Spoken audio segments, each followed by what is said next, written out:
A few years ago, I was standing on that rock down there at the bottom of the picture, and I had an epiphany. I was just looking down to this magnificent bay and looking at this beautiful glacier coming down here.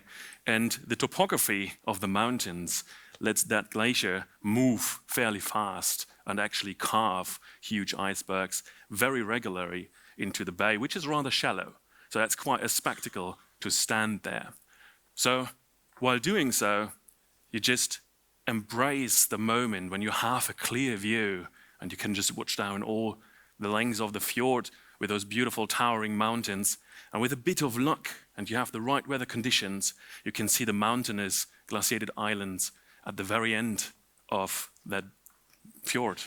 And this place is called Nico Harbor.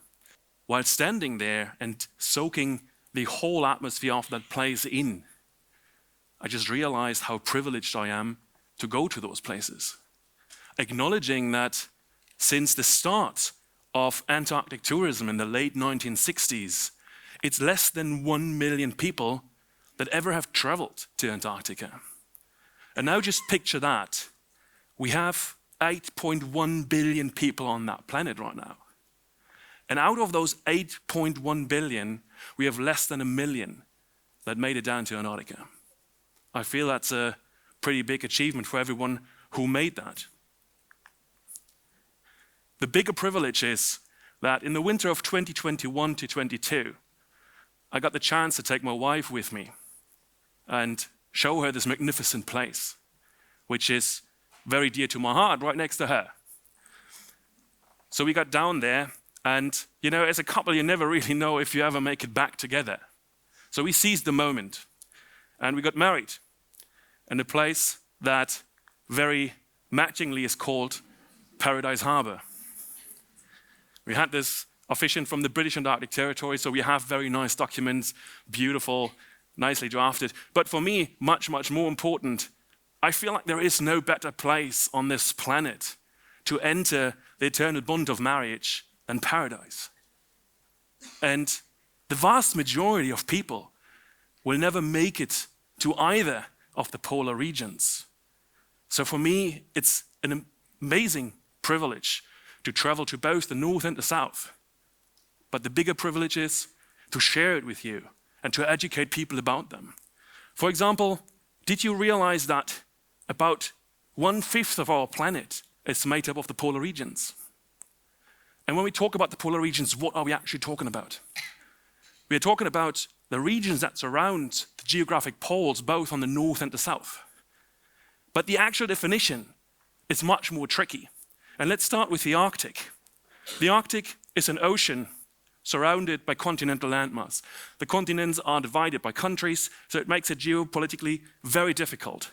But when we come to a definition, let's take, for example, the Arctic Circle at 66 degrees, 33 minutes, 44 seconds north. What is the Arctic Circle? The Arctic Circle is the spot or the line on our globe where once a year the sun doesn't set for one day, and once a year the sun doesn't rise for one day. But there are other definitions. We could add, for example, 60 degree northern latitude. Expands the area a little bit, but it expands the population within that area significantly. Millions of people are living just in that 6 degree stretch between the 66th and the 60th north latitude. Or you just take the tree line, the edge of where trees are capable of growing. So you can see it's very, very different definitions. It luckily gets a bit easier when we come to Antarctica, because Antarctica is just this continent in the middle of a big ocean. And in 1950, the treaty parties of the Antarctic Treaty just came up with the definition that everything south of the 60 degree south parallel or latitude is considered Antarctic. That makes it easy. When I'm home, I'm very often just thinking about what drives me to the polar regions. Why am I so drawn to it? And when standing in this vast nothingness, that's a geographic North Pole, where you have endless sea ice meeting the endless sky on a 360-degree horizon, or when you are listening to the breath of a polar bear, putting the paws on the hull of the ship in the middle of the night, and you hear the crickling and crackling under the steps of the polar bear, or this very rugged and hostile environment that makes up the Antarctic Peninsula. All of that just makes you really humble. It makes you feel small, minuscule, insignificant.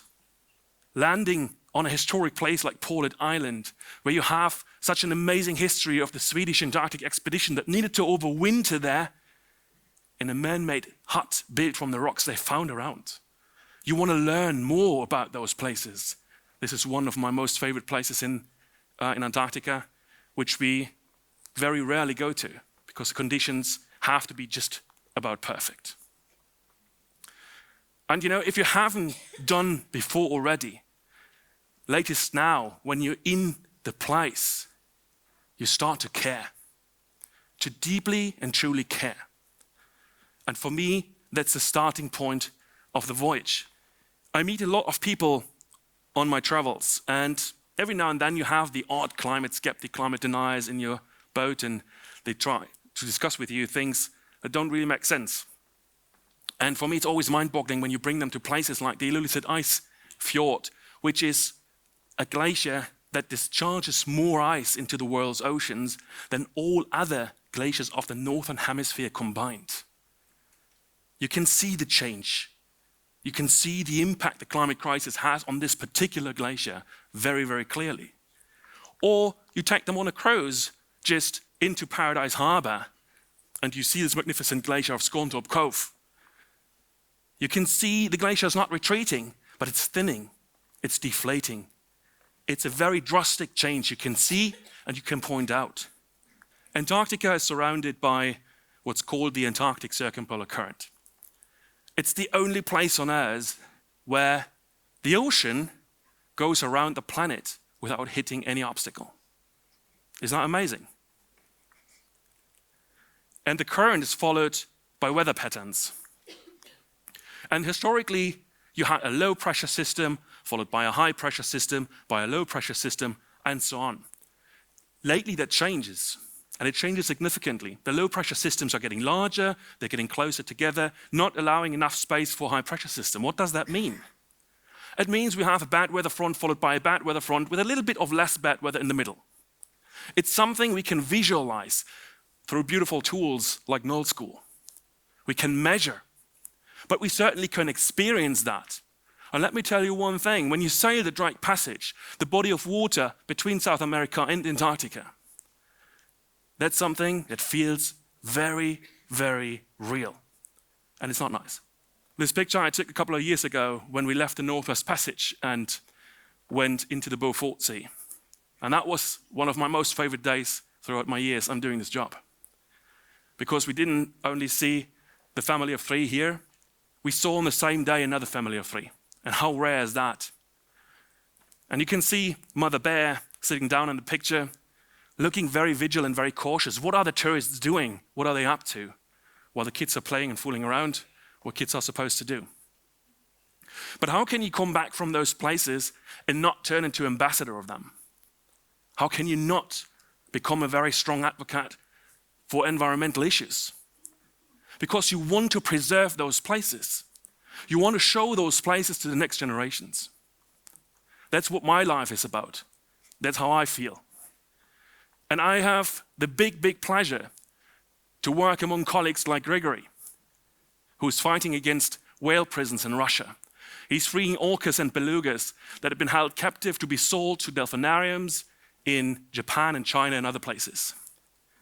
I have the pleasure to work among colleagues like Tristan, who is freeing humpback whales and orcas that got entangled in rogue fishing gear off the coast of Vancouver in British Columbia, Canada.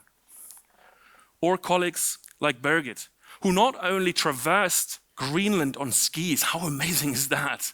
She also collects rubbish on Arctic beaches whenever she's leading expeditions. And she's not only collecting it, she's actually quantifying it, she's cataloging it, she tries to find out the origin of the peace? Where does it come from? And I could go on an hour just on all those amazing colleagues I'm working with. But I don't have that time. I'm already fairly late behind my time. But I would love to stick a little bit with that project, the Arctic beach cleanup. When I started working in the Arctic, you had plenty of old fishing gear somewhere flying around, a lot of rubbish on the beaches. And this reindeer in particular, that very certainly just died because it got entangled in an old fishing net, couldn't free itself and just starved to death. And that's very, very sad to see. When I started, there was a program in place where we, with every trip we undertook into Svalbard, we dedicated one day to pick up rubbish from the beaches. And we involved the guests. They're really curious about that. It's a pretty amazing thing. But you know, what I did not know when I started that is that every year, 8 million metric tons of plastic are dumped into our oceans. That's a number so incomprehensible large, I don't even try to put it into comparison to anything.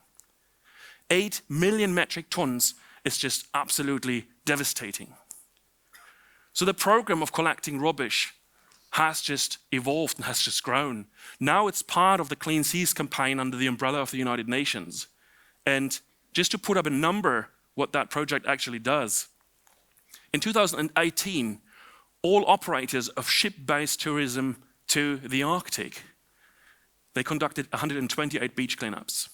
And in those 128 cleanups, we collected over 40 tons of rubbish, most of it being plastic, the vast majority. 4 years ago, wonderful circumstances brought me to this beautiful place of land here and made Transylvania my home. It's a beautiful area of the village I live in. And my first impression of the place is of the beautiful landscape. It's amazing wildlife we have and the rich history.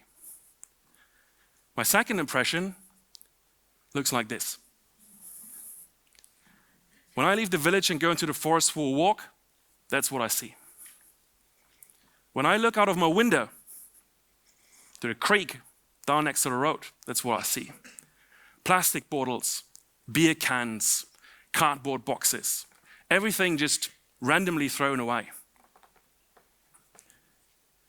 And when I go into town, and it doesn't matter which road I'm taking, I'm passing by bins that haven't been emptied in ages. For as long as I'm traveling those roads, they look like this. They're overspilling, and all of that eventually gets picked up by wind and weather. It's just distributed to our grounds. And in a country where we largely depend on our lands, that's a significant impact. We grow our vegetables, our fruits, our crops on our fields, on a soil that's interspersed with rubbish. The plastic just degrading, getting smaller, getting into the groundwater, getting into the food, and eventually landing up into our bodies.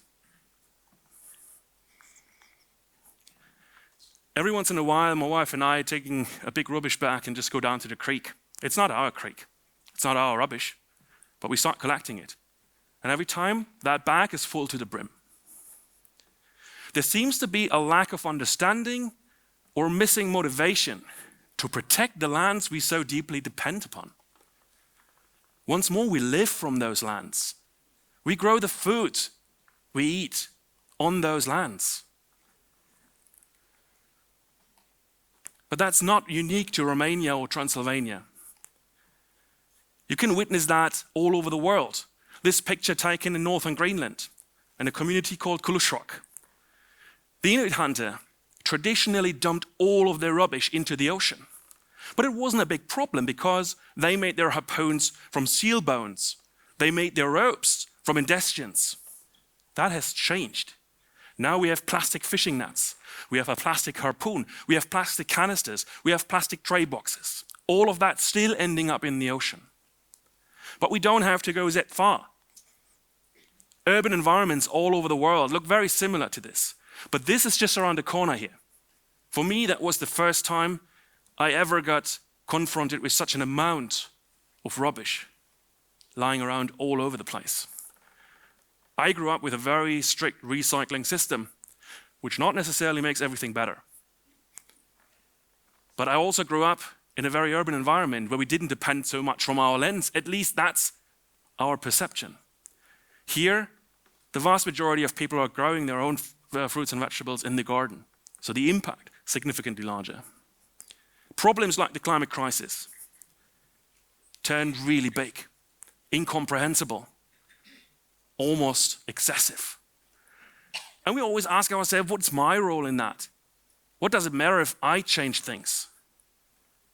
We have to come together as a community because it's not an I society, despite all of our favorite products telling us different.